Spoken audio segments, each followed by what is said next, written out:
released yesterday on Jeffrey Epstein, it left some lingering mysteries.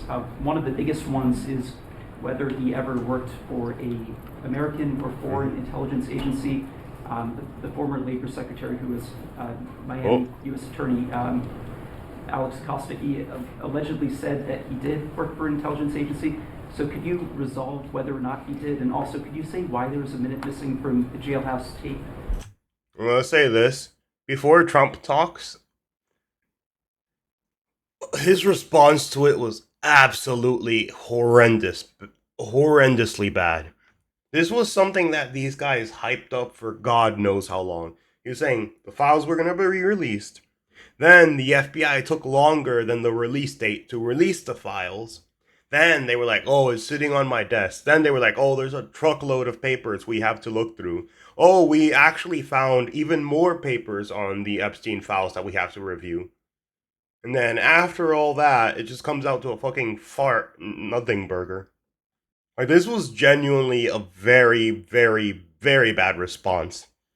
And it's like #1 trending on Twitter. Like yesterday, I saw that shit.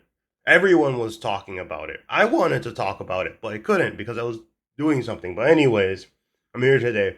But yeah, I'm very unhappy about this because these people literally hyped it up themselves just for the public to get a wet fart of an answer of what even happened. Because, like, this wouldn't have been a bad response if Trump wasn't hyping it up or saying, we'll check it, but I don't know if there's anything in it. But the way it was done, all the way through, if you kept up, just seems like you're farting in the public's face after everything. Yeah, sure. If hey, could I just interrupt for a second? Are you still talking about Jeffrey Epstein?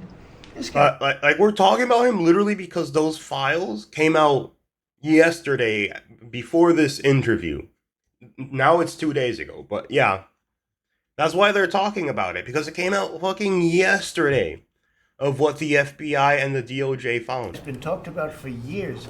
You're asking, we have Texas, we have this, we have all of the things. Like, the way he could have said it was just, we're going to focus on these things right now, and I'll do a separate talk about the Epstein files, because it just looks like he's brushing it off, like it was never something big that they were talking about all this time. And are people still talking about this guy, this creep? That like, of course they are. Unbelievable.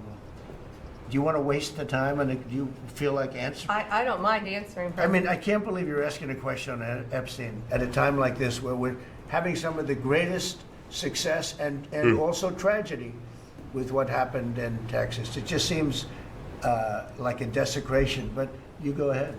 Sure.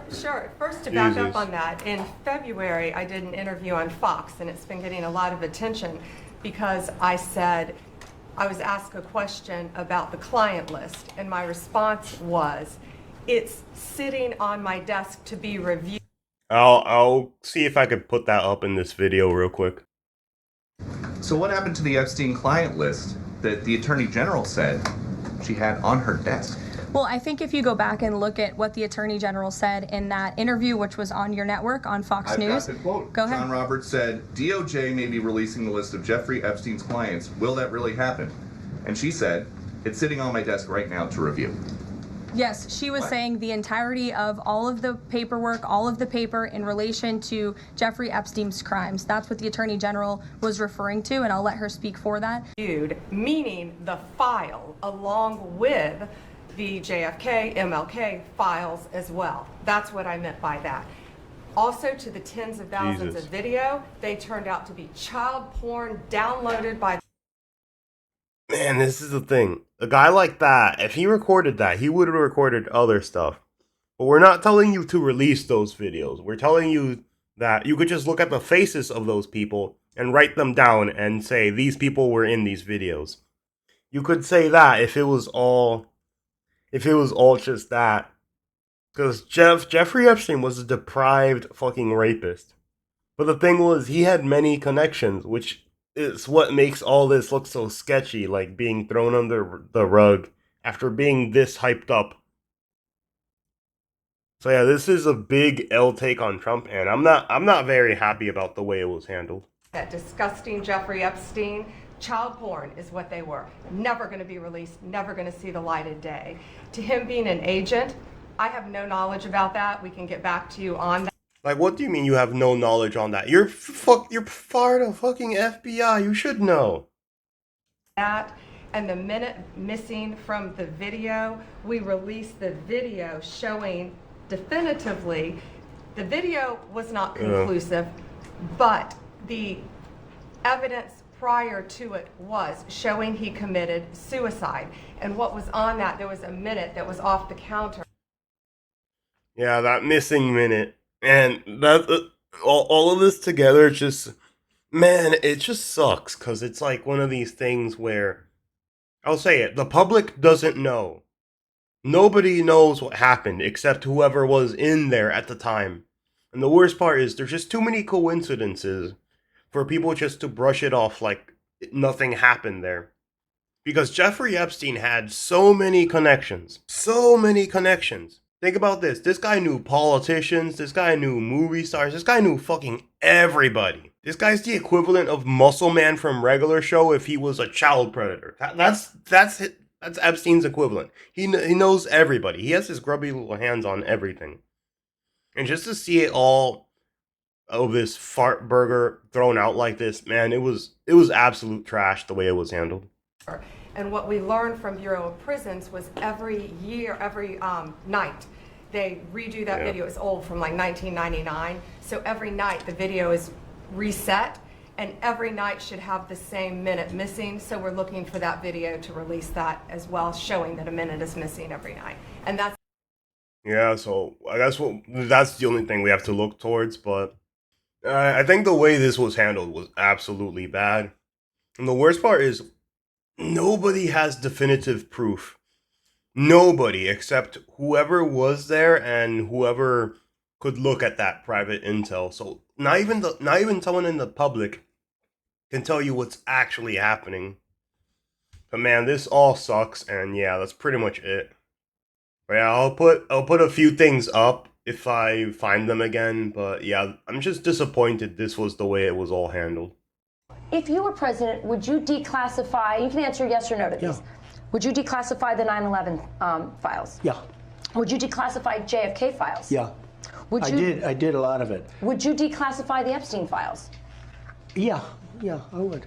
All right. I guess I would. I think that less so because, you don't know. You don't want to affect people's lives if it's phony stuff in there, because there's a lot of phony stuff with that whole world. But I think I would, or at least... Do you think that would restore trust? Help restore trust? Yeah, I don't know about Epstein so much as I do the others. 9/11, yeah. JFK, I'm with you. Jeffrey Epstein, yeah. Well, Fuck. Why would Donald Trump be so circumspect about exposing the secrets of Jeffrey Epstein, a billionaire child sex trafficker who died in prison, without revealing which of his well-connected elite friends knew about and possibly even participated in his revolting and illegal... Jesus.